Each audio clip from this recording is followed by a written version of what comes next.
May problema ba ang buhay mo? Huwag kang mag-alala. May advice ako. Pakinggan mo. No, no, no, no. Alam nyo, ganyan talaga ang buhay. Parang life. Basta yung importante ay mahalaga.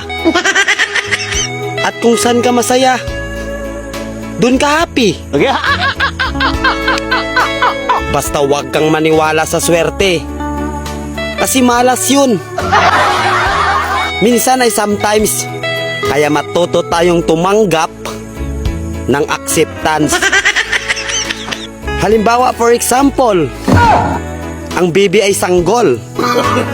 So kung di mo intindihin, you don't understand. Basta kaibigan, lagi mong tatandaan that wherever you go are there.